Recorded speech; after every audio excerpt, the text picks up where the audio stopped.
The program I'm doing today is called Britannica, and I've got 3 really special pieces to play. The first one is a piece that was not originally written for cello, nor was it actually, is it written by a composer who was originally from Great Britain. It's by Handel. And those of you who know anything about Handel know he was born in Germany. He did become a naturalized citizen in the UK, and is really considered one of the great English composers from the Baroque time. He's real famous for giant works like The Messiah with the Hallelujah Chorus, and water music and royal fireworks music, which were things to be played outdoors for the king. What he's less maybe known for is smaller pieces, and this is one of them. This is from a harpsichord sonata, a suite, I think. Suite number 5 by harpsichord, try that again. Suite number 5 for harpsichord by Handel. It's an air and variations. And it became very, very popular, and someone a couple centuries later gave it the nickname Harmonious Blacksmith. Handel did not give it that name. It is a theme in variations, and it's really a classic theme in variations in that it doesn't vary in size of the phrasing, it doesn't vary in speed exactly, but it does what classic variations do, which is it starts out with notes that go 1, 1, 1, 1, and then they go 1, 2, 1, 2, 1, 2. There are 2 variations of it, and then it goes 1, 2, 3, 1, 2, 3, 1, 2, 3, and there's 2 variations that do that, and then it goes 1, 2, 3, 4, 1, 2, 3, 4, 1. So it sounds like it's getting faster, even though actually the basic pulse is staying the same, and that's a real classic trick for variations from this time period. You'll notice that because it's a transcription from a keyboard work, it's transcribed by Cassado, who is a famous Spanish cellist, and that a little bit ties into my last live streams, which were about music from Spain and Latin America. So it's got lots and lots of times where the cello has to play more than one note at a time, double stops and chords, which are challenging on the cello, but I think make a really, really beautiful sound. So this is the Harmonious Blacksmith by Handel as transcribed by Cassado.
That makes my heart beat fast from adrenaline.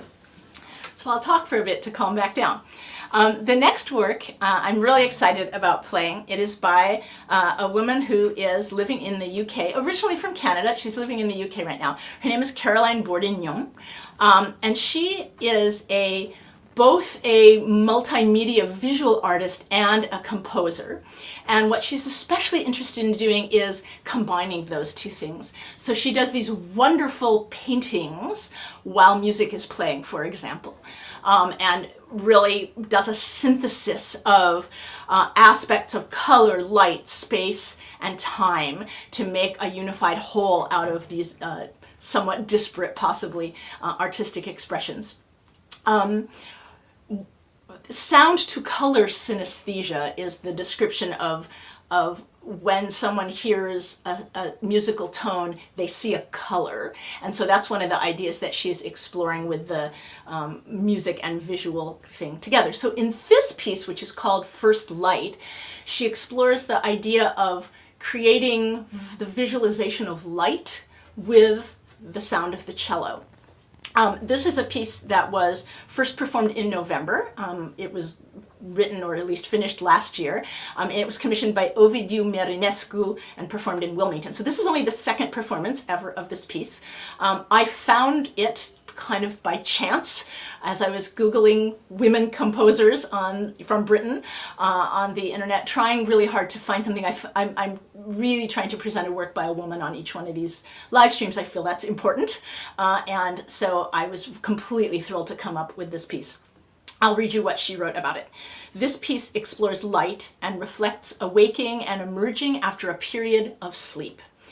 And I haven't actually asked her about this, but I would like to suggest that it is reflecting awaking and emerging after a period of pandemic, where we've all been a little tiny bit asleep. And I think this is the perfect time to be playing this piece, which is exploring that idea. So some of the ways that the idea of light are portrayed in the piece are by the use of harmonics. Harmonics is when the string is touched lightly and a high sound comes out that is not the normal sound that would be played there, as well as sliding glissandos on those harmonics to give this glimmering, shimmering kind of idea. There's really quick changes of louds and softs, highs and lows, the way that you would get if you stepped from the bright sunlight into shadow or darkness. There's a contrast between the pale sound of the harmonics. They make a very ghosty, refracty kind of sound. And then more passionate passages, which are really meaty on the cello. I'm a little bit also channeling Nancy Ives here, because she has written compositions where the cellist sings also. And so if you think you hear me humming, you are correct. There's a bunch of humming. It's not exactly singing maybe, but it's humming that underpins the cello playing. And then I think one of the most important things about this piece is the use of silence, which is somehow undervalued in music, maybe. But I think in this piece, the transitions to silence and the silence between phrases, which is all very written out. It's not like, oh, just wait here. She's been very, very specific about the amounts of silence. Are again the idea of is it light, is it dark, is it something in between? And I think the silence really brings a lot of that into perspective. So this is First Light for solo cello by Caroline Bordignon.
Thank you for staying up late to watch that, Caroline.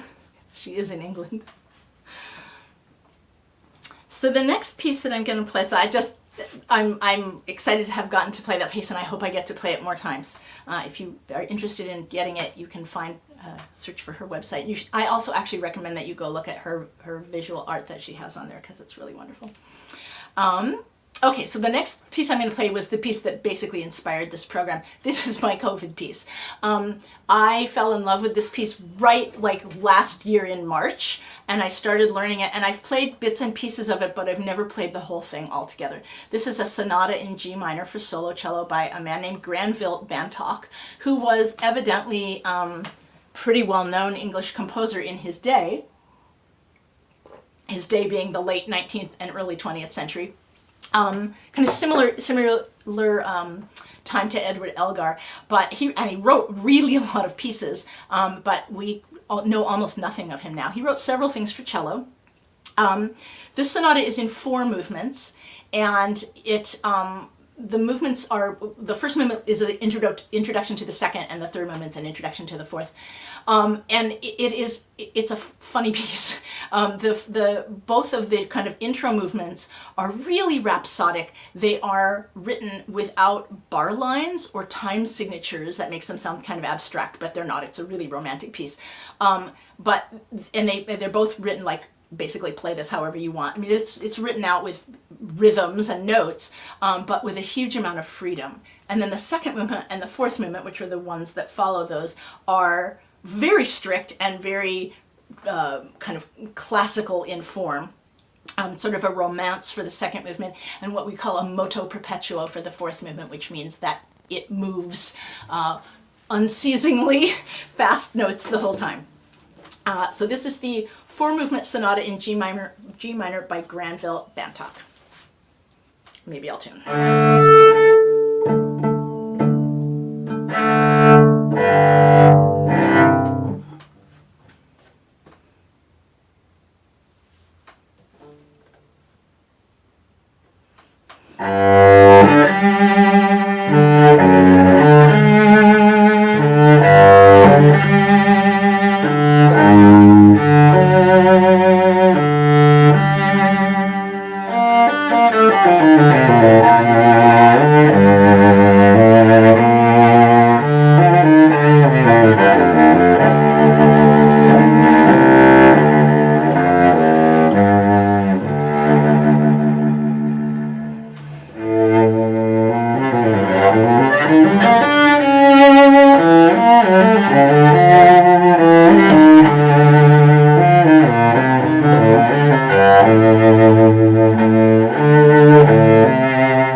That was the Sonata for Solo Cello by Granville Bantock.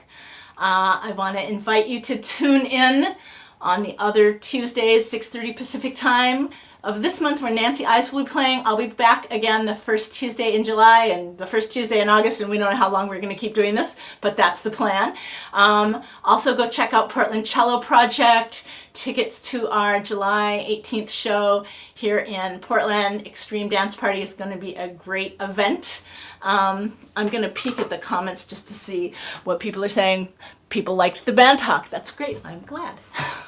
I think it's a fantastic piece. It's one of those, why don't we know who this composer is, right?